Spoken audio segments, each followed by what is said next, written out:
자, 두 번째로 살펴볼 기출문제는 지난 1월 초에 실시가 된 근로감독 및 산업안전 분야 7급 국가공무원 필기시험입니다. 이거는 지금 그 7급 시험 볼 때, 7급 국가직 시험, 지방직 시험이 끝나자마자 바로 공고가 나서 추가로 시험을 실시한 내용이에요. 근데 국가공무원 시험 같은 경우에는 이제 1차는 그 PSAT를 보고 PSAT에서 합격을 하면은 이제 2차로 이제 4과목의 시험을 보게 되는데, 이제 행정학 같은 경우에는 이제 2차 시험으로 보게 되거든요. 근데 국가공무원 시험은 25문제가 나옵니다. 그래서 25문제에 대한 내용들을 우리가 같이 좀 생각을 해보기로 할게요. 우리 이제 저기 자료의 첫 페이지에 보시면 이제 영역별 출제 문항이나 출제 문항 난도에 대한 내용들이 나와 있는데, 요거는 지금 뭐 그렇게 큰 의미는 없습니다. 다만 이제 아까하고 비교를 해봤을 때 행정이론, 정책이론, 조직이론, 인사행정론 두루두루 이제 좀 고르게 출제가 됐고, 재무행정론이 좀 상대적으로 좀 낮다, 이렇게 이제 볼 수가 있겠고, 지금 난도에 있어서도 상에 해당이 되는 문제가 3문제, 하에 해당이 되는 문제가 4문제인데, 하에 해당이 되는 문제 같은 경우에는 뭐 9급 준비하는 친구들도 능히 풀 수 있는 굉장히 가벼운 문제들이 나왔어요. 딱 보면 그냥 답이 나올 수 있는 그런 문제들로 나왔고, 다음에 이제 다른 이제 중짜리 문제들 같은 경우에도 여러분들이 보는데 전혀 좀 뭐라고 할까, 이질감이 들지 않도록, 뭐 여러분들은 그러면 7급 문제라고 그러면 막 별나라에서 나온 문제라고 생각하고 되게 막 어렵게 생각하는데, 전혀 그렇게 생각하지 않아도 될 만큼의 문제들로 구성이 되어서 이 시간에 이제 같이 좀 생각을 해 보려고 합니다. 자, 그러면 1번 문제부터 같이 한번 생각을 해 보도록 하시죠. 1번 문제부터 조금 이제 가벼운 문제들이 나왔어요. 자, 1번 살펴보겠습니다. 자, 지방교부세에 대한 설명으로 옳지 않은 것은 그랬습니다. 자, 지방교부세라고 하는 것은 아까도 말씀드렸지만 중앙정부가 지방정부의 이제 재정력 격차를 해소하기 위해서 뭐 재정 조정을 위해서 이제 주는 뭐라고 해야, 지원금이라고 보셔야 되겠죠? 보조금이라고 보셔야 되겠죠? 자, 1번부터 볼게요. 중앙정부가 교부할 때 지출 용도를 제한한다. 그런데 지출 용도를 제한하는 것은 국고보조금이지. 일단 1차적으로 국고보조금이고, 다음에 지방교부세라고 하더라도 우리 아까 이제 앞에서도 살펴봤었지만 지방교부세 같은 경우에는 4개가 있잖아요. 보통교부세, 특별교부세, 그다음 부동산교부세, 소방안전교부세, 이렇게 4가지가 있는데, 이 4개 가운데에서 지출 용도를 제한하는 것은 소방안전교부세하고 특별교부세 2개밖에 없단 말이지. 보통교부세와 부동산교부세는 제한을 하지 않습니다. 그런 점에서 1번은 지금 틀린 내용이라고 볼 수가 있어요. 다음 2번. 지방자치단체의 고유재원이라는 성격을 가진다. 그런데 이 보통교부세 같은 경우에는 그렇죠. 이게 지방자치단체의 고유재원에 해당이 된다. 우리 뭐 그 지방세와 더불어서 고유재원이라는 성격을 갖는다. 맞는 내용이 되겠습니다. 다음, 지역 간의 재정력 격차를 완화하는 기능을 수행한다. 맞는 얘기가 되겠고, 다음 4번, 재정적 결함이 있는 지방자치단체에 필요한 재원을 교부한다. 맞는 얘기가 되겠습니다. 따라서 1번의 정답은 여기선 1번이 되는 것 확인을 할 수가 있겠어요. 다음 2번 보겠습니다. 2번부터 이제 난도 하의 문제가 나왔어. 다음에서 설명하는 행정이론은 그랬습니다. 자, 행정이론 가운데서 방법론적 개인주의를 채택한 내용은 하나밖에 없어. 그지? 뭐였니? 공공선택론 하나밖에 없었잖아요. 그죠? 그것만 생각해도 벌써 3번이 답이라는 걸 알 수가 있어. 다음, 인간은 합리적 의사결정을 한다고 가정한다. 그래서 어떻게 하는 거야? 자기 이익을 위해서 이기적인 선택을 한다는 거지. 그래서 인간의 이기적인 선택이 합리적이다라고 보는 게 공공선택론의 핵심이었잖아요. 다음, 공공부문의 시장 경제 원리를 도입하는 것을 강조한다. 이것만 봤을 때는 신공공관리론 같기도 하지만 애석하게도 신공공관리론은 보기에도 없어. 그지? 자, 그러니까 이거는 지금 뭐에 대한 설명인 거예요? 공공선택론에 대한 설명이다. 이렇게 볼 수가 있겠습니다. 2번의 정답은 3번이 되겠어요. 뭐 공공가치론, 신공공서비스론, 뉴거버넌스론이 각각 무엇에 해당이 되는가 하는 것들은 다시 한번 정리를 해두실 필요 있을 것 같습니다. 그죠? 자, 다음 3번 보죠. 공무원 보수 결정 기준에 대한 설명으로 옳은 것은 그랬습니다. 자, 보수 결정 기준에 따라서 공무원의 보수는 여러 가지로 구분이 됐었지. 그지?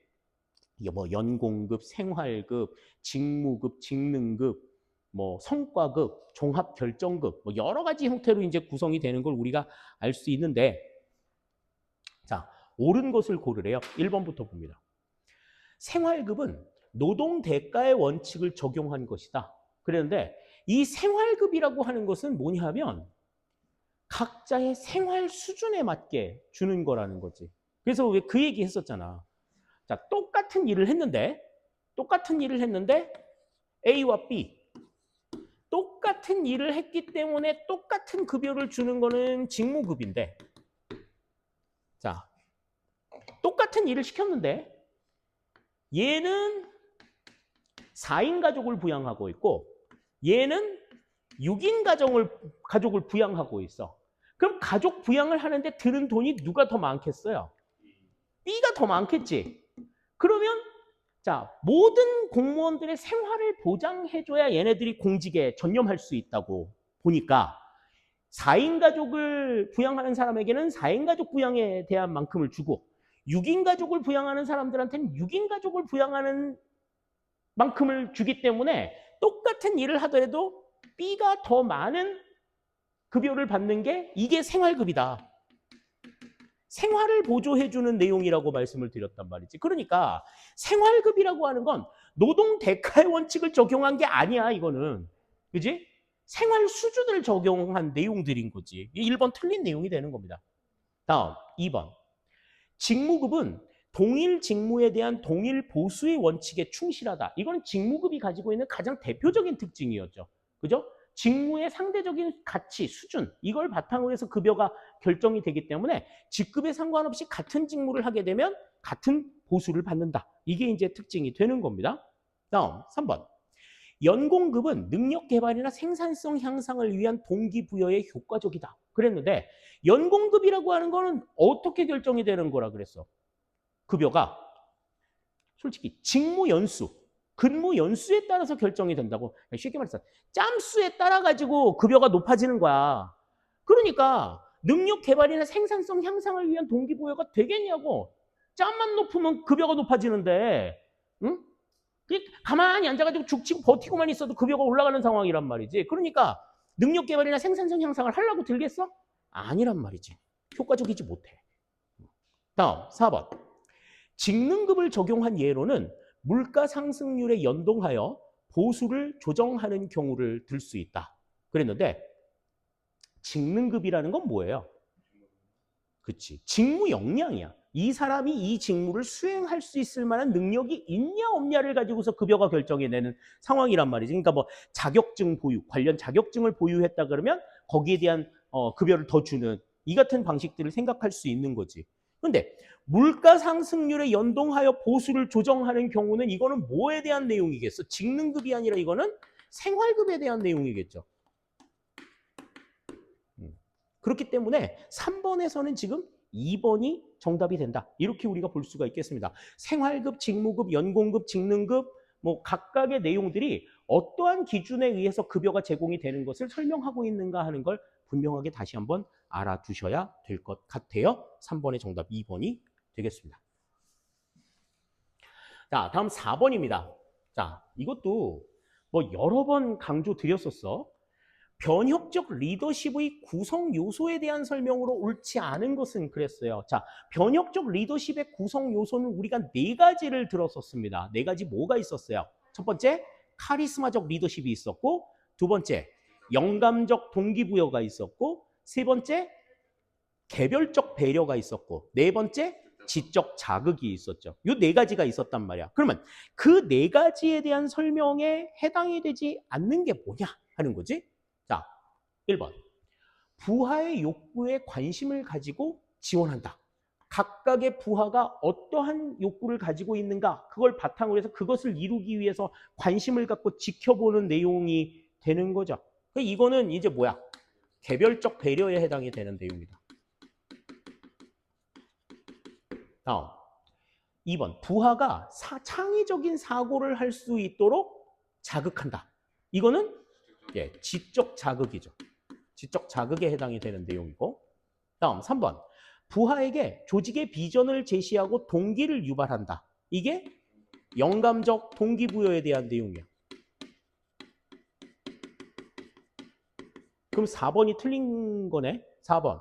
부하에게 조직의 목표와 목표 달성 시 보상이 무엇인지를 명확히 제시한다. 목표와 거기에 따른 보상을 이야기하는 것은 변혁적 리더십이 아니라 변혁적 리더십과 같이 먼스가 얘기했었던 거래적 리더십에 대한 설명이죠. 따라서 4번이 이제 변혁적 리더십의 구성 요소는 아니라고 볼 수가 있는 겁니다. 4번의 정답은 그래서 4번이 되겠어요. 자, 다음 5번 보겠습니다. 자, 특별회계에 대한 설명으로 옳은 것은 그랬습니다. 이것도 그렇게 어려운 문제 아니야, 지금. 그지? 일반 회계와 구별이 되는 특별회계의 특징 말씀을 드렸었죠.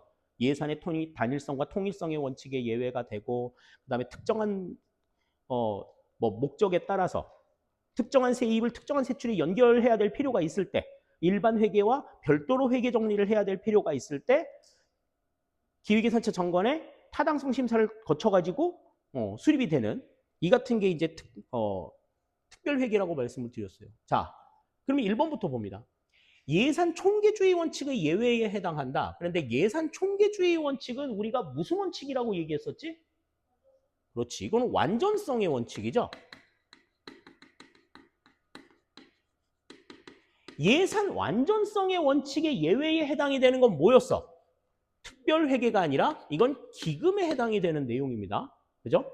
1번 틀린 내용이에요. 다음 2번.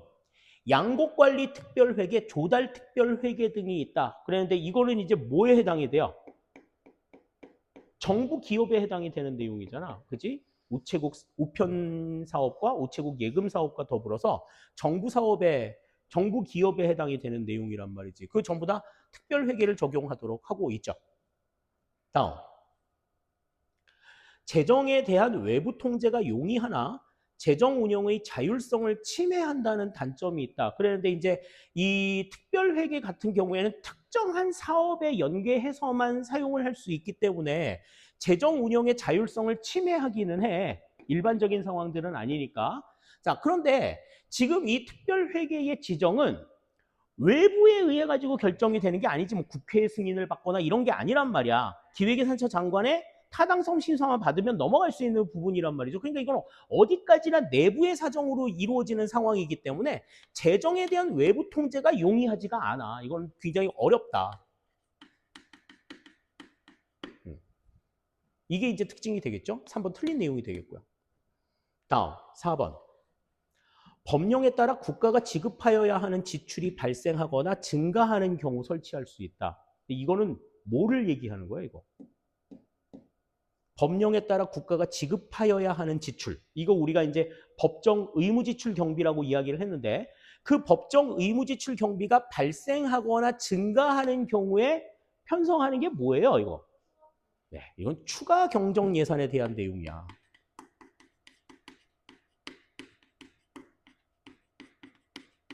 그러니까 지금 이거 문제 봐봐. 문제에 대해서 옳은 것을 골라라 하는 것도 있지만 그 옳은 것을 고르라고 했을 때 옳은 걸 제외하고 나머지의 얘기들은 굉장히 산발적으로 여기저기에서 가지고 오잖아, 지금. 그지? 그러니까 정신을 똑바로 차려야 된다고. 자, 그래서 5번에서의 정답은 2번이 된다. 이렇게 우리 볼 수 있겠어요? 자, 다음 6번 보겠습니다.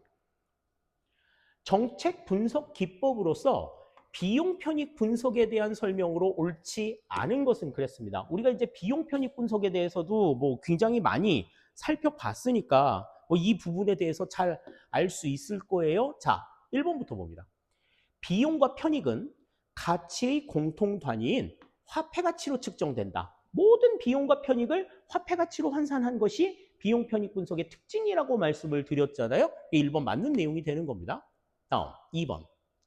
정책의 능률성과 형평성의 판단 기준으로 사용할 수 있다. 그랬는데 자, 정책의 능률성은 이 비용 편익 분석을 통해서 볼 수가 있지. 경제성이 있는지 없는지는 확인을 할 수가 있는데 이 비용 편익 분석의 가장 큰 문제점이 뭐라 그랬어? 이 비용 편익 분석은 비용과 편익의 총량을 계산하는 데 그친다. 그러니까 편익이 발생을 했어도 발생한 편익의 총량만을 얘기하는 거지 발생한 편익이 구성원들에게 고르게 배분이 됐느냐의 문제는 여기서 논하지 못한다 그랬지. 그러니까 형평성을 판단할 수는 없는 거야. 비용 편익 분석을 통해서. 이 2번 틀린 내용이 되는 거죠. 다음 3번. 미래 시점에 발생하는 비용과 편익을 현재 가치로 환산한다. 맞는 얘기죠. 그래서 이거 하는데 뭐가 필요하다? 할인율이 필요하다. 그렇게 얘기했죠. 다음 4번.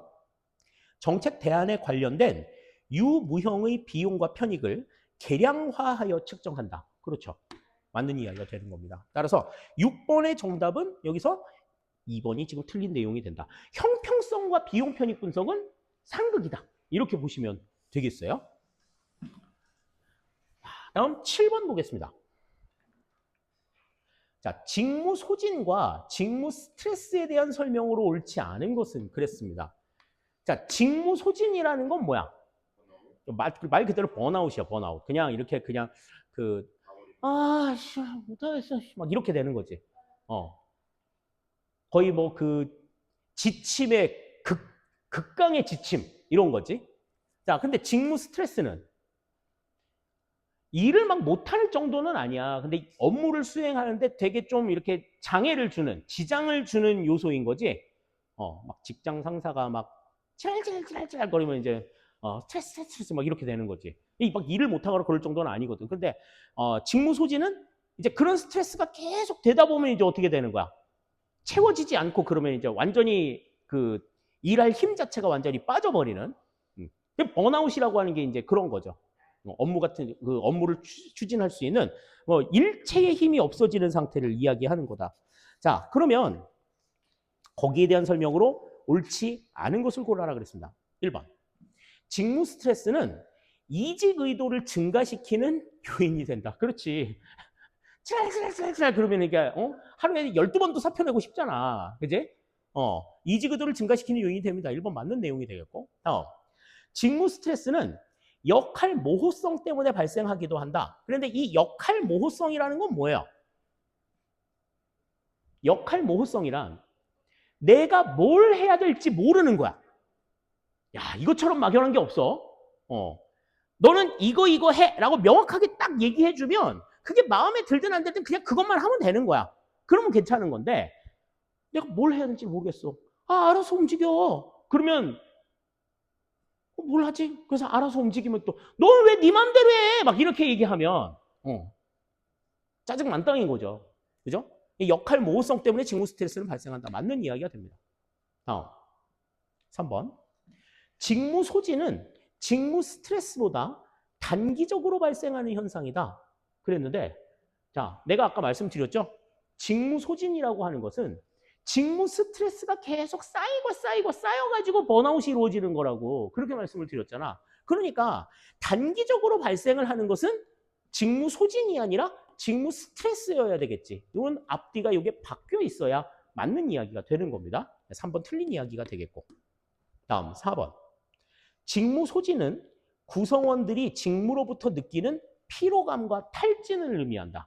맞는 이야기입니다. 그래서 7번의 정답은 여기서는 3번이 정답이다. 이렇게 우리가 볼 수가 있겠어요. 자, 직무 소진과 직무 스트레스라고 하는 게 딱히 뭐 우리가 그 개념을 배운 적은 없어도 배운 적은 없어도 이 내용 자체가 무엇인가 하는 걸 분명하게 짐작할 수 있잖아. 시험을 볼 때 우리가 그런 감각을 가지고서 보셔야 된다니까요. 그런 문제가 지금 7급에 나온다고. 어렵지 않단 말이지. 자, 7번 살펴봤고요. 자, 다음 8번 보겠습니다. 자, 지방자치계층에 대한 설명으로 옳은 것만을 모두 고르면 그랬습니다. 지방자치계층에 대한 문제가 나왔는데 지방자치계층만 나왔으면 얼마나 좋겠어. 근데 보기에 이제 행정계층도 나와 있는 게 또 약간 눈에 걸립니다. 그러나 문제를 푸는 지장이 없어요. 자, 1번부터 볼게요. 중층제는 행정의 책임성 확보에 유리하다 그랬는데, 자, 중층제라고 하는 것은 이제 지방자치단체가 중간자치단체와 기초자치단체 이렇게 둘 이상으로 구성이 되어 있는 상태를 우리가 중층제라고 얘기를 하죠. 그러면 한 지방자치단체 내에서 중간자치단체와 기초자치단체가 서로 업무가 충돌이 이루어지는 경우들이 있고 어떤 문제가 발생했을 때 그게 중간자치단체의 책임인지 기초자치단체의 책임인지 분명하지 않은 경우들이 생길 수 있단 말이지. 단층제 같은 경우에는 그냥 중앙정부 아니면 지방자치단체이기 때문에 거기에 대한 책임 관계가 굉장히 명확하지만 중층제 같은 경우에는 책임성 확보에 다소 불리합니다. 불명확해. 이거 그 책임성 확보를 하기가 좀 어려운 거죠. 기억은 틀린 내용이 되겠어요. 다음, 니은. 행정계층의 경우 제주특별자치도는 3층제이다. 그랬는데 자치계층을 물어놓고 이렇게 행정계층을 이야기하는 건 이건 완전히 이건 그 함정 파는 거야. 그지? 행정계층은 뭐라 그랬어요? 우리 주소체계랑 똑같은 거라 그랬잖아. 주소체계랑 똑같은 거고 다음에 제주특별자치도 같은 경우에는 단층제를 구성하고 있기 때문에 자치계층이 하나밖에 없지. 제주특별자치도 하나밖에 없잖아요. 자, 그런데 행정계층은 우리 주소체계라고 얘기했잖아. 그지? 그러면 제주특별자치도는 어떻게 구성이 되어 있어요? 난 제주특별자치도가 있고 그 다음에 시 읍면동이 있지. 그지? 3층으로 이루어져 있단 말이지. 행정계층은. 행정계층의 경우 3층제라고 하는 얘기는 맞는 얘기가 되는 거야, 이거는. 다음, 디귿. 단층제는 국토 면적이 넓고 인구가 많은 국가에서 채택하기 용이하다. 그랬는데, 야, 국토가 넓고 인구를 다스릴 게 많으면 계층을 만들어도 하나를 더 만들어야 되지 않겠니? 단층제가 아니고 이거는 중층제에 대한 설명이 되는 거죠. 디귿은 해당이 안 된다. 다음, 리을. 자치계층의 경우 특별시, 광역시는 2층제이지만 세종특별자치시는 단층제이다. 맞는 얘기지? 여기에 하나 더 업어서 제주특별자치도까지 포함을 시켜야 되겠죠? 자, 그래서 리을은 맞는 이야기가 된다. 따라서 옳은 것만을 모두 고르면 그랬으니까 이건 니은과 리을, 니은과 리을을 달고 있는 4번이 정답이 된다. 이렇게 우리 볼 수 있겠습니다. 자, 다음 9번 보죠. 자, 갈등에 대한 설명으로 옳지 않은 것은 그랬어요. 뭐 갈등에 대한 이야기는 갈등에 대한 어떤 기본적인 견해, 이런 것들을 이제 통해서 예전에는 갈등을 부정적으로 인식했기 때문에 갈등은 없애야 할 것, 없어져야 할 것으로 인식을 했었지만 지금은 이제 갈등이 좀 불가피한 상황들도 있고 없앨 수 없는 상황이기 때문에 이 갈등이 가지고 있는 긍정적인 요소들을 좀 살려서 긍정적으로 좀 활용을 할 필요도, 협상의 카드로 활용을 할 필요도 있다 하는 것을 강조한 내용들이 이제 주류를 이루고 있어. 거기에 대한 설명으로 옳지 않은 걸 고르래요. 1번부터 봅니다. 전통적 견해는 갈등을 부정적인 것으로 본다. 그렇지. 나쁜 것. 싸우지 말아야 돼. 그러니까 없어져야 할 것으로 본단 말이지. 1번 맞는 내용이 되겠고. 2번. 조직의 혁신과 창의성을 제고하는 순기능이 있다. 갈등 상황을 통해 가지고 어떻게 조직을 좀 변모시켜 나갈 수 있는 그러한 순기능도 존재를 하고 있다. 다음 3번. 조직 구조 측면에서는 개선과 참모 조직 간 갈등이 발생할 수 있다. 그러니까 정보를 제공하는 참모들과 결정권을 가지고 있는 개선 조직들 간에 갈등이 발생할 수 있죠. 이건 우리 그 기본 시간에도 설명을 드렸던 내용이야. 자, 1, 2, 3번 다 맞는 내용인데 그럼 4번이 틀린 내용이 되는 거지. 자, 어떤 내용인지 봅시다. 최근에는 민사소송의 한 종류인 대안적 갈등 해결 방식이 주목받고 있다. 그런데 자, 대안적 갈등 해결 방식이라고 하는 것이 뭐냐면 이거는 갈등 당사자들끼리 교섭이나 협상을 통해 가지고 절충점을 찾아 나가는 방식인 거야. 그러니까 국가나 어떤 중재자가 나설 필요가 없어. 그러니까 뭐 법적으로 소송을 건다든지 뭐 이런 그런 쟁송 절차를 거치지 않고 당사자들끼리 교섭을 통해 가지고 문제를 해결하는 방식이 대안전 갈등 해결 방식인 거야. 그러니까 지금 여기에서는 민사소송의 한 종류인 대안적 갈등 해결 방식이라고 얘기했잖아. 민사소송이 될 필요가 없는 거지. 이거는 사법 절차와는 별개로 이루어지는 과정이다. 이렇게 생각을 하시면 되겠어요. 따라서 4번이 여기서는 틀린 내용이 된다. 이렇게 볼 수 있겠습니다. 9번의 정답은 4번이 되겠어요.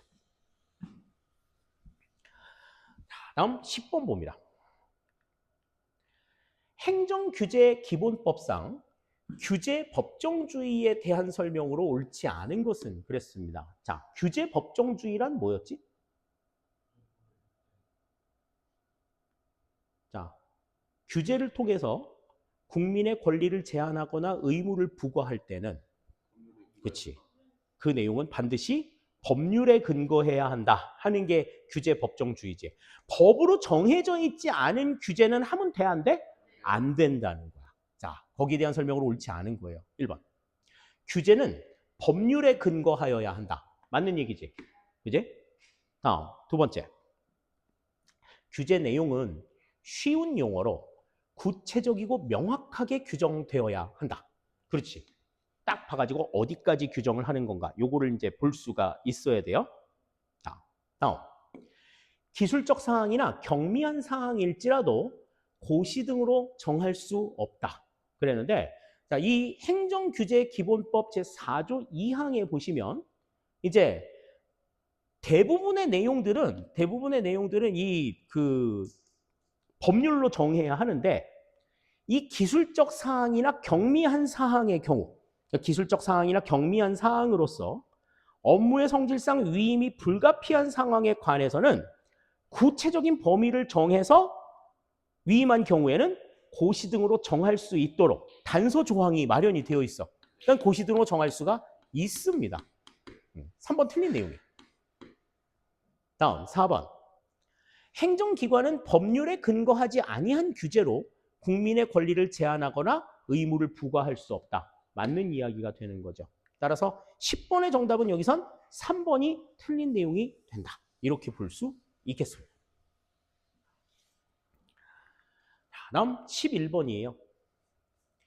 자, 정책 집행 과정의 수능과 불응에 대한 설명으로 옳지 않은 것은 그랬습니다. 우리가 이제 뭐 그 정책 집행에서 수능과 불응에 대한 이야기는 그냥 가볍게 이제 살펴봤었는데 여기에서는 우리가 좀 다소 모르는 내용이 좀 있는 관계로 난도를 상으로 잡았어. 난도 상으로 잡았는데요. 근데 사실 이게 난도 상일 것도 없는 것이 세 개가 너무 명확해. 자, 1번부터 봅니다. 정책 집행을 담당하는 일선 관료도 수능의 대상이다. 그러니까 위에서 통제를 하면 그 통제에 따라야 하는 거지. 물론 어느 정도 재량은 있지만 기본적으로는 수능의 대상이다. 맞는 이야기가 되는 거죠. 2번. 정책 대상 집단의 경제적 부담은 불응을 초래하기 쉽다. 내가 그 정책에 있어서 정책을 행하려고 하면 무슨 금전적 재산적인 지출이 필요하다든지 손해가 발생한다든지 그러면은 지키려고 하겠어? 아니란 말이지. 불응을 초래할 수가 있는 거죠. 다음 3번. 정책의 내용에 대한 긍정적 판단은 수능을 유도하는 요인이 된다. 야, 저 정책 저거 이루어지면 우리한테 되게 좋겠다. 이런 생각을 하면 불응보다는 수능이 나타날 가능성이 훨씬 더 높은 거지. 3번도 맞는 내용이 되겠어요. 자, 그럼 1, 2, 3번이 너무나 맞으니까 지금 4번이 틀린 내용이 되는 거지. 자, 그 여기서 이제 좀 모르는 사람이 나왔어. 누구세요? 예? 자, 던칸. 자, 이 던칸이라고 하는 이 사람은, 자, 던칸은 정책 대상 집단의 내면적 가치관의 변화를 수능에 포함한다. 그랬는데 이 던칸이 주장한 사람은, 자, 내면적 가치관의 변화를 수능에 포함을 시켰다 그랬잖아. 내면적 가치관의 변화는 눈에 보여, 안 보여? 안 보입니다. 안 보여요. 그런데 던칸이 주장한 이 정책 수능은 내면적 가치관의 변화가 아니라 외적인 행동이야. 외적인 행동의 변화를 우리가, 그러니까 정책 수능은 외면적 행동의 변화를 정책 수능이라고 얘기했어. 던칸은. 자, 두 번째.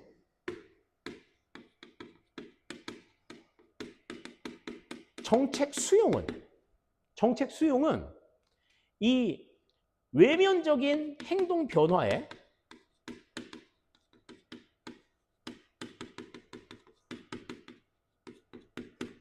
내면적 가치의 변화. 그러니까 내면적 가치의 변화를 수능에 포함을 시킨 거는 뭐다? 이거는 수능이 아니라 수용이라는 거지. 그러니까 속으로도 그걸 받아들이는 그 같은 내용들이다. 이렇게 이제 규정을 했어요. 그래서 나중에 이제 이 정책 수능과 수용을 통해 가지고 행동의 변화를 이끌어내는 행동의 변화를 이끌어내는 이 같은 상황들을 이제 정책 동조라고 규정을 했어요. 어떤 규범에 일치하도록 행동을 변화시키는 행동을 정책 동조라고 얘기하는데, 여기에서 이제 지금 던칸이 얘기해 내면적 가치관의 변화를 수능에 포함한 것이, 이거는 수능이 아니고 뭐다? 수용이다. 수용이다. 개념을 조금 잘 정리를 해두실 필요가 있겠어요. 11번의 정답은 4번이 되는 걸 알 수가 있어요. 그러니까 이런 내용들이 이제 그 7급 문제에 나오니까 이제 9급 시험을 준비하는 친구들이 이걸 봤을 때는 되게 좀 낯선 거지. 이런 것만 나오는 것 같고. 근데 그렇지는 않다는 거야. 지금 우리 여태까지 지금 쭉 풀었던 앞에 10문제의 내용이 우리가 전혀 모르는 내용이 아니잖아. 그지? 근데 그러니까 이런 거 하나 나와가지고 이제 이렇게 되는 건데, 자, 사실 봐봐. 이것도 지금 던칸이 누군지를 몰라서 그렇지 나머지 1, 2, 3번의 내용이 우리가 전혀 막 모르는 내용은 아니잖아요. 그러니까 이걸 모른다고 하더라도 이 세 개만 보고서 이게 전부 다 맞으면 얘가 답인 거고, 이 중에 아닌 게 나오면 걔가 답인 거고, 이렇게 정리를 하시면 된단 말이지. 모든 문제를 풀 때 다 그렇게 푸셔야 된다는 거예요. 11번의 정답은 그래서 4번이 되겠습니다. 다음 12번입니다. 예산 제도에 대한 설명으로 옳지 않은 것은 그랬어요. 예산 제도. 품목별 예산 제도부터 신성과주의 예산 제도까지 예산 제도에 대해서도 굉장히 많이 우리가 살펴봤었잖아요. 그죠? 자, 1번부터 봅니다. 영기준 예산 제도는 점증주의를 극복하기 위한 경제적 합리성에 초점을 둔 제도이다. 영기준 예산 제도 같은 경우에는 계획 예산 제도와 더불어서 총체주의 예산을 주장해, 총체주의 예산 제도에 해당이 된다고 말을 했었지. 그래서 점증주의를 극복하기 위한 경제적 합리성에 초점을 둔 거다. 경제적 합리성을 강조하는 것이 총체주의 예산이란 말이죠. 그러니까 1번은 맞는 이야기가 되는 거지. 다음 2번. 품목별 예산 제도는 지출 대상을 품목별로 분류해서 지출 대상과 한계를 규정하는 제도이다. 그렇습니다. 지출 대상을 품목별로 분류한다 하는 게 품목별 예산 제도의 가장 큰 특징이라고 얘기할 수가 있겠어요. 자, 다음 3번. 성과주의 예산 제도는 투입 요소 중심이 아니라 성과를 중심으로 예산을 운영하는 제도이다. 이것도 맞는 이야기가 되겠지? 그지?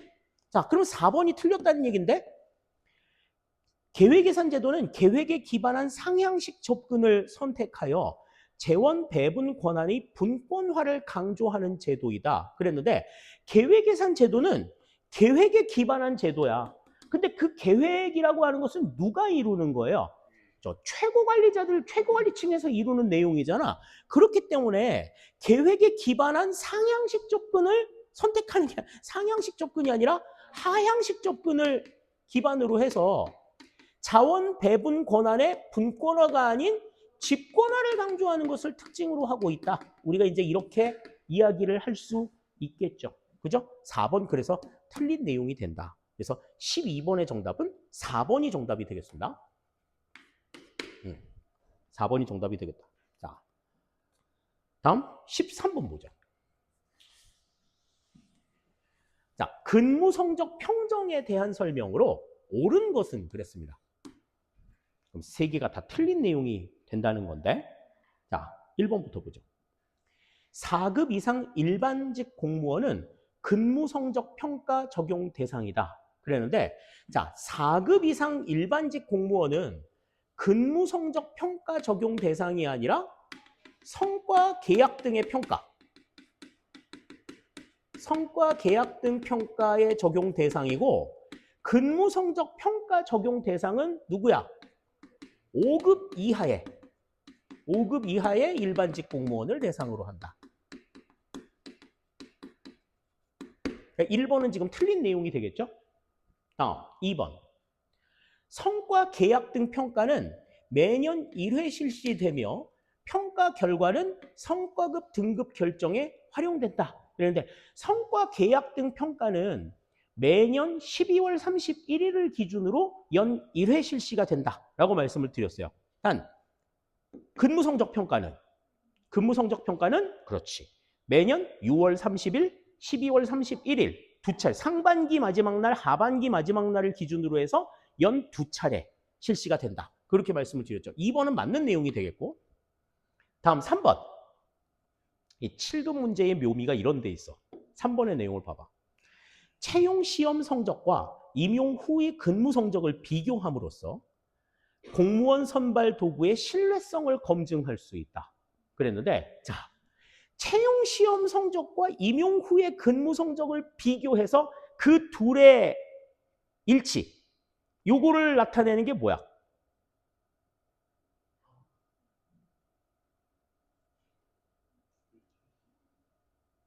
우리 왜 그 시험에 있어서도 그 타당성과 신뢰성에 대한 이야기 했었잖아. 지금 여기 신뢰성이 나와 있는데 신뢰성은 일관성을 의미하는 거라고 얘기했었죠.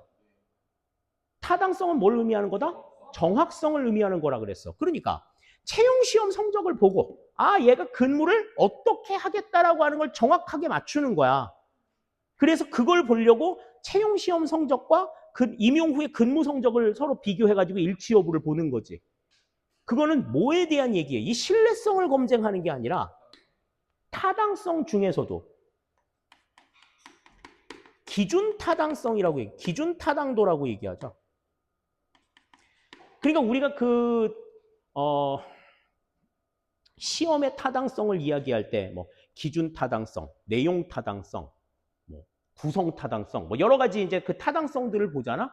그러니까 여기에서 시험 성적과 임용 후의 근무 성적의 정확성, 이걸 보는 것은 뭐에 해당이 된다? 기준 타당성에 해당이 된다. 이렇게 이제 우리가 볼 수 있는 거죠. 3번 틀린 내용이 됩니다. 다음 4번. 평정 오류 중 시간적 오류는 평정자가 일정한 규칙에 입각해서 특정 오류를 계속 범하는 것을 의미한다. 그런데 시간적 오류라고 하는 것은 이제 평가 대상의 시간적 범위 전체를 대상으로 하지 아니하고 그 시간 범위 중에 일부에 집착해가지고 뭐 최초 효과에 집착한다든지 최근 효과에 집착한다든지 이렇게 해서 발생하는 오류를 시간적 오류라고 얘기한단 말이야. 자, 그러면 평정자가 일정한 규칙에 입각해서 특정 오류를 계속 범하는 것, 이걸 우리가 뭐라고 얘기해요? 일정한 규칙에 입각해서 특정 오류를 계속 범하는 거. 다른 사람들에 비해 가지고 유독 이 사람만 막 점수를 낮게 주거나 높게 주거나 이런 상황으로 발생하는 오류. 이건 뭐라 그랬지? 이걸 규칙적 오류라고 얘기했잖아. 규칙적 오류. 여기 지금 규칙에 입각한다고 지금 나와 있잖아요. 그죠? 총계적 오류는 뭐였지? 그렇지. 평가 기준이 일관적이지 못해서 발생하는 오류다. 이렇게 이제 설명을 드렸었죠. 그러니까 4번 맞는 이야기. 4번 시간적 오류니까 이거 틀린 이야기가 되는 거지. 그지? 정답이 그래서 여기서는 옳은 것 골라라 그랬으니까 2번이 지금 맞는 이야기가 된다. 이렇게 우리 생각할 수 있겠습니다. 자, 다음 페이지 넘어가서 14번 보지. 와, 그래. 내가 내고 싶은 문제들이 이런 문제였단 말이지. 나는 문제를 내면 이런 문제를 내고 싶은데 구급 시험에 이런 문제가 잘 안 나와요. 자, 오클랜드 사례 연구를 통해 프레스만과 윌답스키가 지적한 정책 집행 실패 요인으로 옳지 않은 것은 그랬어. 우리 그 정책 집행에 대해서 이야기를 할 때 기본 시간에 이거 설명합니다. 정책 집행이 왜 중요해졌냐? 거기에 중요성을 이야기하는 것으로 첫 번째로 이야기하는 게 존 스랭 정부가 얘기한 위대한 사회, 그레이트 소사이어티 정책의 실패. 이걸 들었고 두 번째로 이제 이야기한 게 이제 그 윌답스키와 프레스만이 얘기했던 오클랜드 사업의 집행 실패 연구에 대한 내용이야. 이 오클랜드 사례 연구는 오클랜드 사업이라고 하는 게 이제 뭐냐면 소수민족의 취업 정책이야. 취업 알선을 위한 정책이야. 근데 이 소수민족의 취업 알선을 위해 가지고 1966년에 만들어진 정책인데 이 정책이 실패를 해요. 실패를 한 내용을 1973년에 이 프레스만과 윌답스키가 이제 정리를 합니다. 그래서 그 정책이 왜 실패했는지 집행 실패 요인을 제시한단 말이지. 그게 이제 뭐냐 하면 첫 번째, 너무 참여자가 많아. 참여자가 너무 많아가지고 쉽게 말해서 배가 산으로 가는 거지. 사공이 많으면 배가 산으로 간다 그랬죠. 그거하고 똑같은 거야. 다음에 너무나 잦은 집행 관료의 교체. 일 좀 할만하면 바뀌고 할만하면 바뀌는 이 같은 상황인 거야. 다음 세 번째, 부적절한 집행기관이야. 그러니까 이 지금 이 오클랜드 사업을 실시했던 이 부서가 그 경제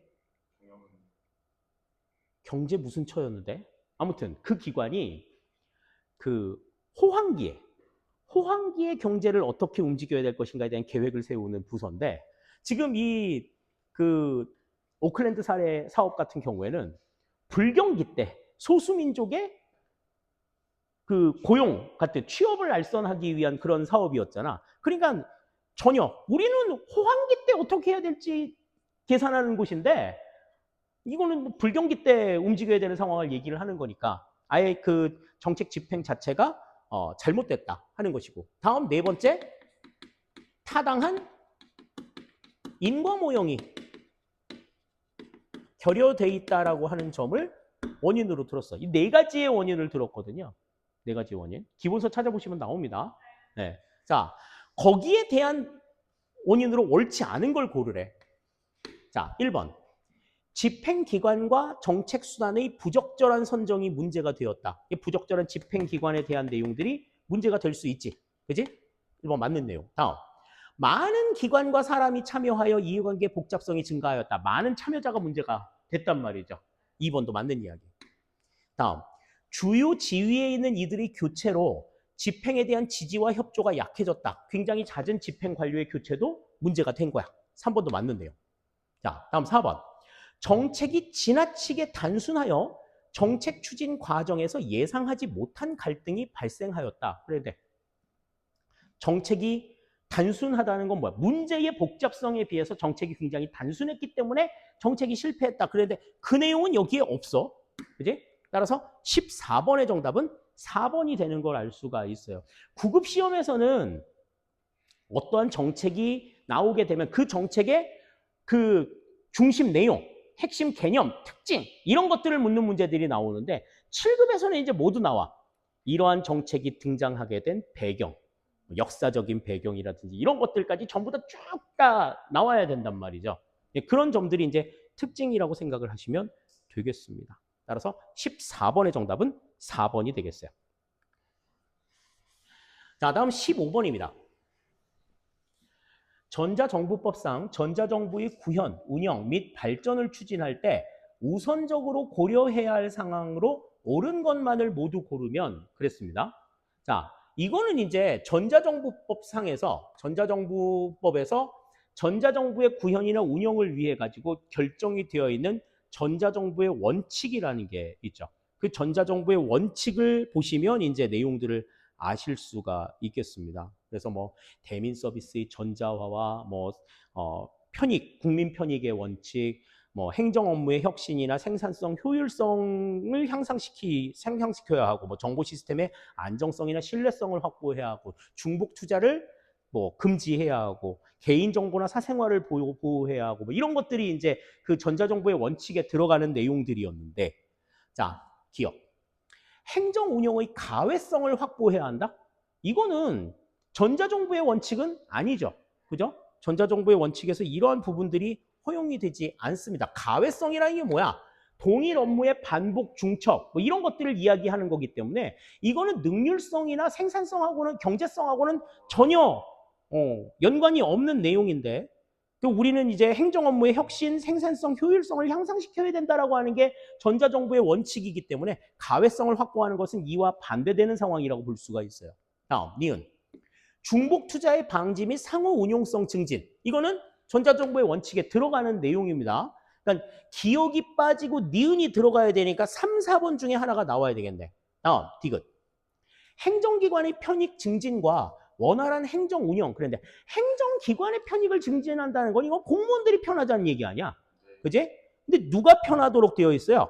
국민 편익이 증진이 되어야 한다는 걸 강조하기 때문에 디귿은 맞는 내용이 아니겠고요. 행정 업무의 혁신 및 생산성, 효율성의 향상. 이것도 전자정부의 원칙에 들어가는 내용이다. 따라서 15번의 정답은 니은과 리을이 정답이 되는 거죠. 따라서 니은과 리을을 달고 있는 4번이 정답이 된다. 이렇게 우리 볼 수 있겠습니다. 다음 16번입니다. 이거는 뭐 이제 정책학을 공부한 사람들은 너무나도 잘 알고 있는 내용이죠. 라스웰이 주장한 정책학의 특성에 해당하지 않는 것 그랬습니다. 자, 라스웰은 정책학의 특징으로 한 3가지 정도를 들었어. 첫 번째, 합법성. 두 번째, 문제 지향성. 세 번째, 맥락 지향성입니다. 문제 지향성과 맥락 지향성을 특징으로 해서 이 같은 문제 해결, 그러니까 맥락을 바탕으로 한 문제 해결을 통해 가지고 뭘 이루자? 인간의 존엄성을 실현하자. 정책의 궁극적인 목적은 인간의 존엄성 실현에 있다라고 주장을 한 게 라스웰이었단 말이죠. 거기에 해당하지 않는 것은 합법성 들어가고 맥락성 들어가고 문제 지향성이 있는데 방법의 다양성은 이거는 정책학의 특성에 해당이 되지 않습니다. 따라서 16번의 정답은 3번이 정답이 된다. 이렇게 우리 볼 수 있겠어요. 자, 다음 17번 보겠습니다. 자, 공무원 연금 제도에 대한 설명으로 옳지 않은 것은 그랬어요. 공무원 연금 제도 굉장히 속 많이 세기죠, 지금. 그죠? 우리도 지금 22년도에 구급 시험에 공무원 연금 제도 문제가 한번 나왔었어. 자, 거기에 대한 내용이 지금 이제 우리 여기에서 지금 언급이 좀 될 수 있을 것 같은데 1번부터 볼게요. 사회보험 원리와 부양 원리가 혼합된 제도로 운영된다. 그러니까 사회적으로 이제 생활을 보장하고 그 다음에 국가를 위해서 봉사했던 분들에 대한 이제 퇴직 후의 삶 보장 이걸 이제 강조하는 거기 때문에 부양 원리가 혼합된 제도로 운영된다. 맞는 이야기가 되겠습니다. 다음 2번. 2010년 이후 신규 임용자의 퇴직연금 개시 연령은 60세이다. 그랬는데 2009년도에 연금 개혁이 한 번 있었고 2015년도에 연금 개혁이 한 번 더 있었어요. 근데 2009년도의 연금 개혁의 내용을 보시면 기존 퇴직자를 그러니까 기존의 공직자를 제외한 신규 임용자에 한해서 퇴직연금 개시 연령을 65세로 늘립니다. 65세야. 그리고 나서 2015년도에는 이제 기존의 재직자를 포함한 모든 공무원의 연금 개시 연령을 2033년부터 65세로 통일을 했어. 그러니까 60년에 정년이 되어가지고 정년 퇴임을 했어도 연금은 언제부터 나오는 거야? 65세부터 나오는 거야. 그러니까 퇴임했다고 바로 죽으면 안 돼. 5년 동안 버텨야지 연금 나온다. 그러니까 아싸 정년이다 그러고서 바로 퇴직한다고 바로 돈이 나오는 게 아니란 말이죠. 네. 이거는 65세다. 2번 틀린 내용이에요. 다음. 공무원 연금제도의 운영에 관한 사항은 인사혁신처장이 주관한다. 맞는 얘기. 다음. 퇴직연금 수급 자격을 갖추기 위해서는 10년 이상 재직하여야 한다. 과거에는 20년 이상 재직이었는데 이게 이제 10년으로 단축이 되었죠. 따라서 4번도 맞는 내용이 된다. 그래서 17번의 정답은 2번이 되는 것 알 수 있겠어요.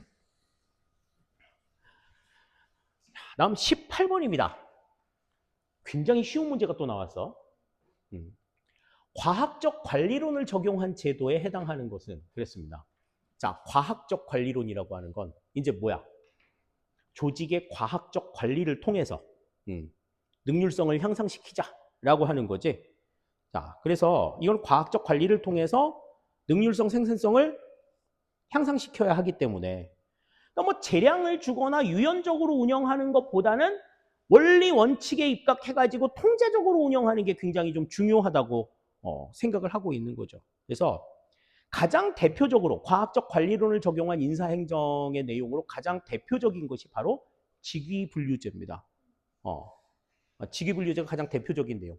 대표관료제는 아까 우리 앞에서도 봤었지만, 그치? 이거는 실적주의의 폐단을 극복하기 위한 내용이죠.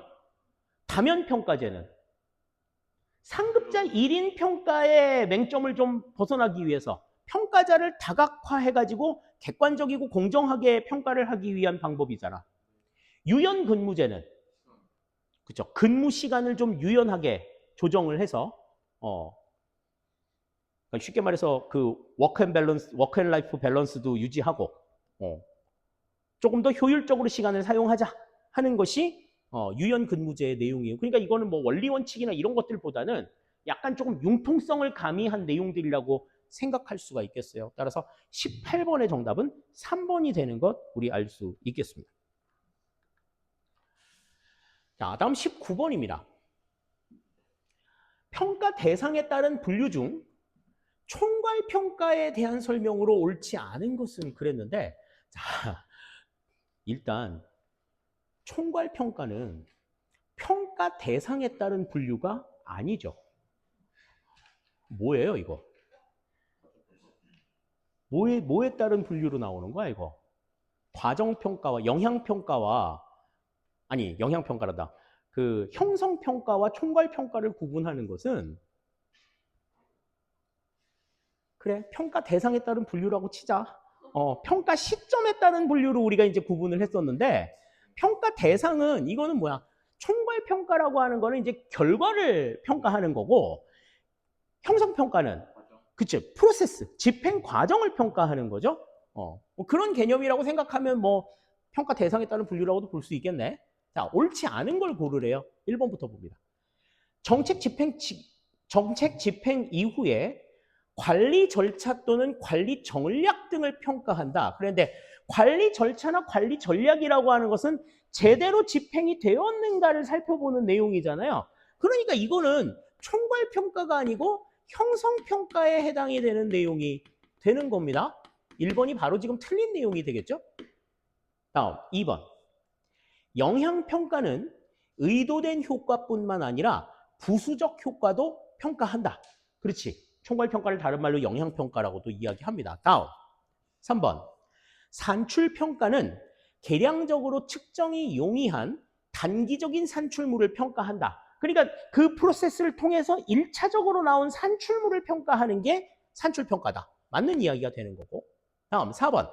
결과평가는 정책 대상의 행동이나 태도에서 실제로 일어난 변화를 평가한다. 그러니까 궁극적으로 최종적으로 바뀐 내용들을 평가하는 내용이라고 볼 수가 있겠어요. 따라서 19번에서는 지금 1번이 틀린 내용이 되는 것 우리가 알 수 있겠습니다.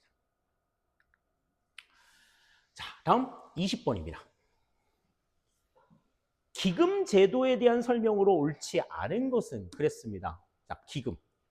이거는 이제 예산 외의 요인이라고 말씀을 드렸죠. 예산 외의 요인이기 때문에 입법부 통제 예외 대상에 해당이 된다라고도 설명을 드렸던 부분들입니다. 자, 거기에 대한 설명으로 옳지 않은 걸 고르래요.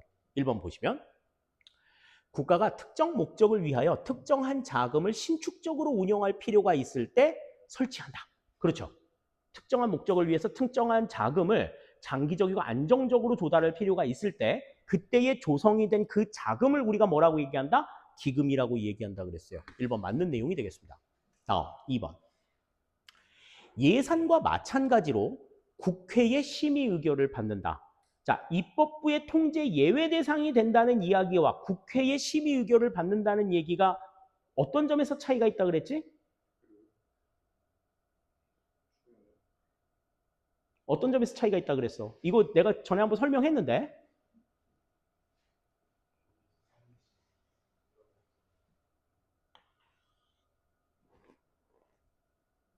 자, 힌트. 국회.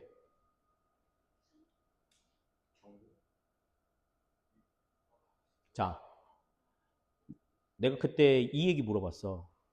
국회가 일반 명사야, 고유 명사야?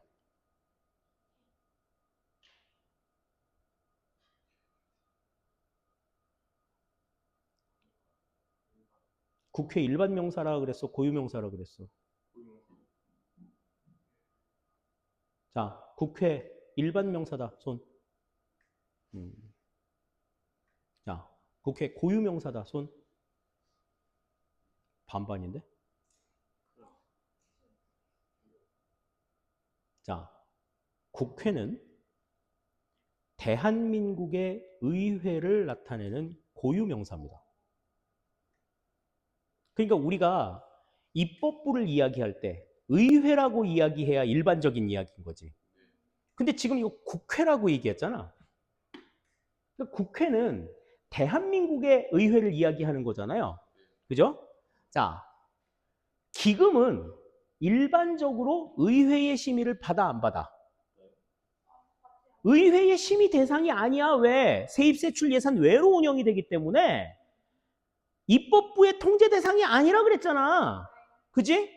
그러니까 의회의 심의 대상은 아닌 거지. 그러나 우리나라는 예외적으로 2008년부터 정부가 예산안을 제출할 때 기금운용계획안을 같이 제출을 해서 그 기금운용이 어떻게 되는지에 대해서 국회의 심의 의결을 받는다고 했습니다. 그러니까 예산과 마찬가지로 국회의 심의 의결을 받는다는 얘기는 맞는 얘기가 되는 거야. 의회의 심의 의결을 받는다. 그럼 맞아 틀려? 틀려. 틀려. 입법부의 통제 예외 대상이 되는 게 원칙인데 우리나라는 예외적으로 통제를 한다. 그랬잖아. 그러니까 국회의 심의 의결을 받는다는 건 우리나라를 이야기하는 거야. 우리나라. 따라서 2번 맞는 내용이 됩니다. 다음 3번. 국가재정법상 세입 세출 예산에 의하지 아니하고 운용할 수 없도록 하고 있다. 그랬는데 아까도 내가 이거 설명하면서 말씀드렸지만 자, 국가재정법상의 기금은 세입 세출 예산에 의하지 않고 운영하도록 하고 있어. 예산에 포함이 되질 않는 거야. 그래서 4번 기금운용 계획안을 제출할 때 기금의 성과 계획서 및 성과 보고서를 함께 제출하여야 한다. 맞는 이야기가 되는 겁니다. 그러니까 세입 세출 예산에 의하지 아니하고 운영할 수 없도록 규정이 되어 있다면 기금운용 계획안을 따로 낼 필요가 없는 거지. 그냥 예산안 내면 되는 거야. 근데 이게 따로 운용하도록 되어 있기 때문에 기금운용 계획안을 따로 제출을 하는 거죠. 따라서 20번의 정답은 여기선 3번이 틀린 내용이 된다. 이렇게 우리 생각하시면 되겠습니다.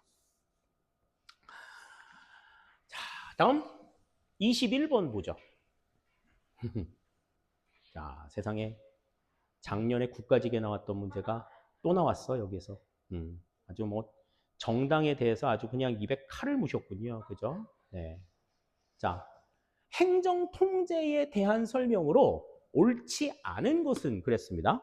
옳지 않은 것. 자, 1번부터 보죠. 정당은 공식적 통제 기능을 수행한다. 그래요? 아니잖아. 이거는 비공식 외부 통제 기관이죠.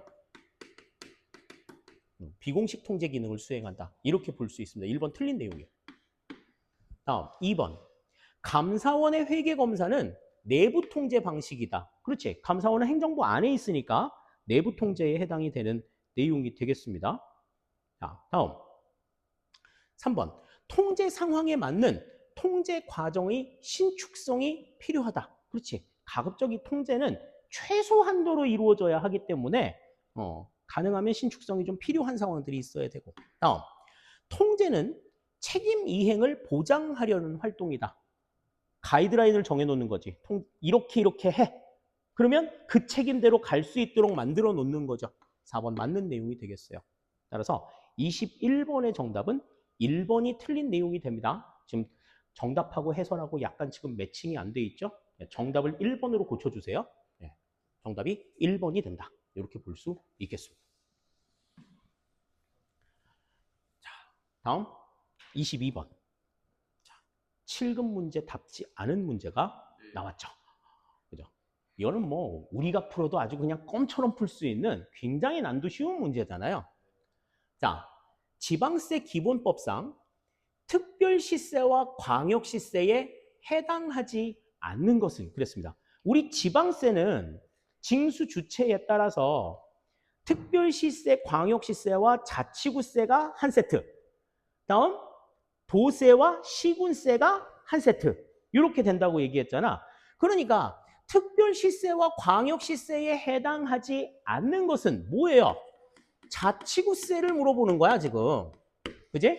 자, 자치구세는 그죠? 자치구는 등산한다. 두 가지가 있었지.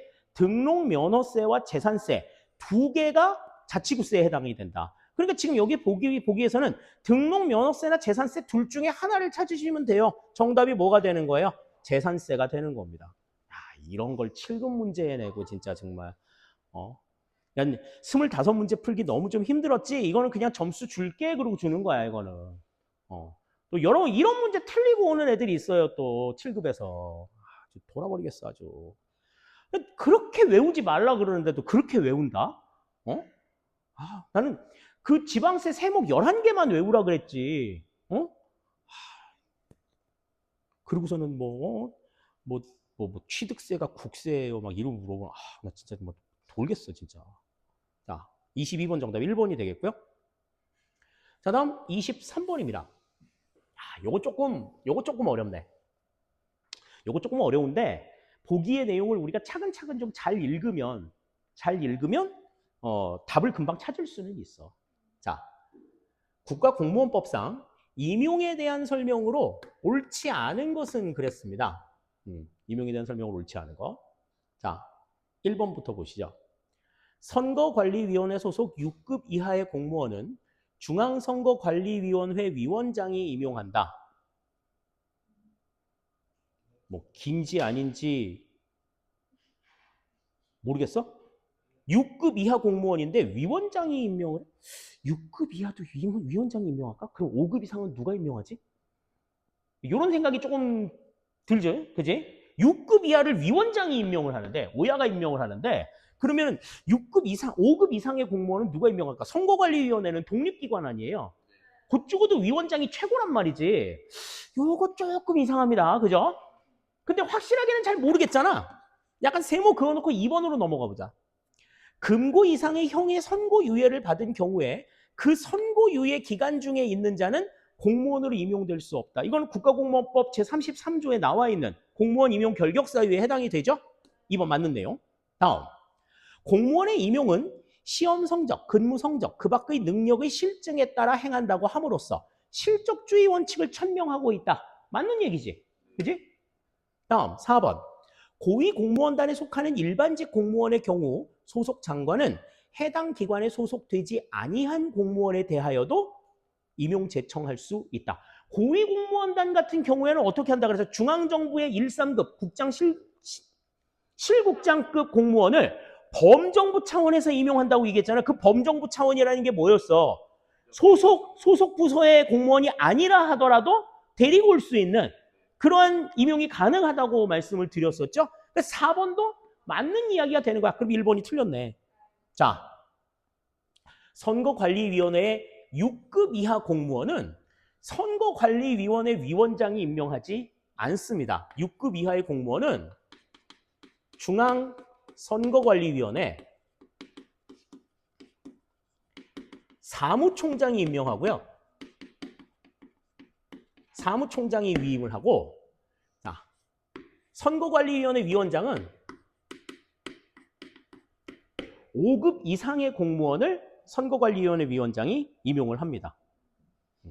그래서 1번이 틀린 내용이 되는 거예요. 23번의 정답은 1번이 된다. 그러니까 1번의 내용을 확실하게 모른다 하더라도 2, 3, 4번이 너무 확실하잖아.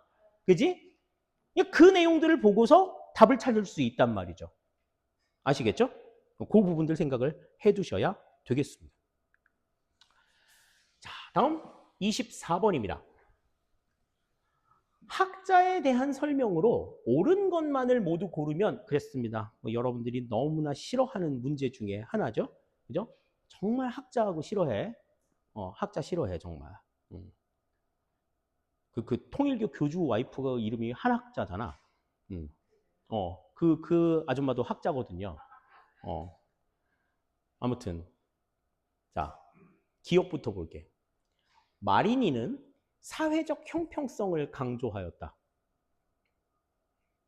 마리니가 누군지 어쩐지 모르겠다. 그러면 일단 제껴놓고 넘어가자고. 그지? 자, 2번. 니은. 굿노우는 정치와 행정의 유사성을 강조하였다. 그런데 정치와 행정의 유사성을 강조하는 건 정치 행정 이원론이잖아요. 그죠? 근데 굿노우는 정치 행정 이원론 학자잖아. 그러니까 정치 행정의 유사성을 강조한 게 아니고 차이를 강조한 학자 아니겠어? 그러니까 니은은 해당이 안 됩니다. 니은 있는 거 다 날려. 야, 그러면 기억은 맞다네. 그치? 디귿이냐 리을이냐에 따라 가지고 이제 향배가 갈릴 것 같습니다. 자, 디귿. 덴 하르트는 덴 하트 부부 방향 잡기보다 봉사하기를 강조하였다. 정부의 역할이 스티어링, 방향 잡기가 아니라 서빙이라고 강조한 거지. 신공공 서비스론의 정부 역할 맞는 얘기가 되는 거죠. 이건 맞는 이야기가 됩니다. 그러니까 1번이 정답이 되겠네요. 자, 마지막 코헨과 올슨은 어디에서 나온 사람이야 이거? 코헨과 올슨. 마치, 코헨, 올슨 이 세 사람. 이 세 사람은 쓰레기통 모형을 주장한 학자죠. 자, 쓰레기통 모형이라는 건 어떤 거였어? 기존에 존재하는 모든 합리성을 부정하고 문제, 참여자, 해결책, 선택 기회 이 네 가지의 요소가 부유하면서 떠돌아다니다가 우연한 기회에 만나서 정책이 결정이 되는 불확실성이 최고조에 달해 있는 상황에서의 정책 결정을 설명한 모형이 뭐다? 쓰레기통 모형이다. 그러니까 합리성은 나오면 안 돼. 얘네들은 합리성은 나오면 안 돼. 따라서 리을 틀린 내용이 되는 거죠. 따라서 옳은 것만을 골라라 그러면 기억과 디귿. 여기서는 1번이 정답이 되는 것 알 수 있겠습니다. 자, 다음 25번입니다. 자, 25번인데 문제가 좀 센 게 나왔어. 자, 규제 관리 제도에 대한 설명으로 옳지 않은 것은 그랬습니다. 와, 9급 입장에서 야, 이것까지 공부해야 돼? 라는 생각을 할 수 있을 만큼의 내용인데 지금 규제 관리 제도에 대한 설명으로 옳지 않은 것 그랬는데 규제 관리 제도가 여러 가지가 나온다. 규제 등록제, 규제 유예제, 규제 일몰제, 규제 비용 관리제. 이렇게 이제 네 가지가 나와 있는데 자, 규제 등록제는 정부가 관리 대상 규제를 등록하는 방법이다. 자, 이러이러한 규제 할 거야 라고 리스트를 잡아놓는 거지. 규제 법정주의에 입각한 내용이라고 볼 수가 있는 거죠. 1번 맞는 내용이 됩니다. 다음, 규제 유예제는 규제의 효력을 한시적으로 중지해 규제 적용을 유예하는 방법이다. 규제 안 하는 거지. 일정 기간 동안. 2번 맞는 내용이 됩니다. 다음 3번. 규제 일몰제는 선셋 폴리시. 그죠? 선셋 폴리시는 뭐야? 규제를 하는 기간을 정해 놓는 거야. 자, 이 규제는 2026년 12월 31일까지 규제한다. 그러면 2027년 1월 1일부터는 규제 안 하는 거야. 그래서 규제의 존속 기간을 정해 기존 규제의 타당성을 주기적으로 관리하는 방법이다. 맞는 이야기가 됩니다. 이 1, 2, 3번 다 맞는 내용이니 지금 4번이 틀렸다는 얘기지. 그지? 자, 규제 비용 관리제는 규제의 총량을 정하고 규제의 건수가 그 이하로 감소하지 않도록 관리하는 방법이다. 근데 이거는 규제의 총량을 정해서 규제 건수가 그 이하로 감소하지 않도록 관리하는 것은 이거는 규제 비용 관리제가 아니라 규제 총량제입니다.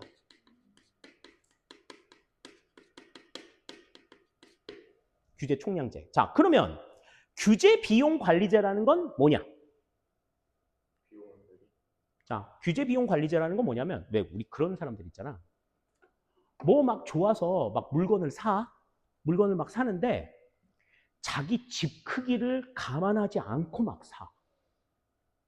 가지고 막 가구도 큰 거 사고 막 뭐 여러 가지를 막 산단 말이지.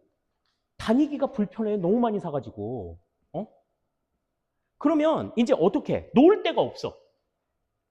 근데 뭔가를 자꾸 사기는 사야 돼. 사야 된다. 사가지고 들어오려고 하면 야, 너 이거 사가지고 들어오는 대신에 지금 있는 것 중에 하나를 버려. 그래야지 놀 데가 있을 거 아니야. 하나를 버려. 뭐 어느 거 버릴래? 못 버리겠으면 그것도 사지 마. 이렇게 얘기하는 거지. 자, 규제 비용이라고 하는 건 규제를 하는 데 있어서 들어가는 에너지, 노력, 뭐 경제적인 비용 이런 것들이란 말이야. 그러면 규제를 하면 할수록 규제 비용은 늘어나겠지. 그런데 규제 비용이 늘어나면 늘어날수록 정부의 부담이 커지잖아요. 규제 비용은 어느 정도 일정한 수준을 유지할 수 있어야 된다고. 그러니까 꼭 필요한 어떤 규제가 있어서 그 규제를 실시하려고 하는데 그 규제를 실시하게 되면 규제 비용이 들어가잖아. 그럼 규제 비용이 늘어나겠지. 그럼 그 규제 비용 발생의 부담을 줄이기 위해서 기존에 실시하던 규제 가운데 일부를 해제하는 거야. 그래서 규제 비용을 어느 일정한 수준으로 유지하는 게 규제 비용 관리제야. 한 규제가 늘어나게 되면 기존에 하던 규제 가운데서 일부를 해제해서 그 규제 비용을 유지하고자 하는 이 같은 규제를 규제 비용 관리제라고 이야기합니다. 따라서 25번의 정답은 4번이 된다. 이렇게 우리 볼 수 있겠어요. 자, 이렇게 해서 이제 우리가 7급 문제도 같이 살펴봤습니다. 근로감독 및 산업 안전 분야 7급 국가공무원 시험인데 올해 시험 문제에서 이제 좀 풀어봤던 올해 봤던 내용들이니까 앞으로 나오는 시험에서도 좀 힌트가 나오지 않을까라는 생각을 가져봅니다.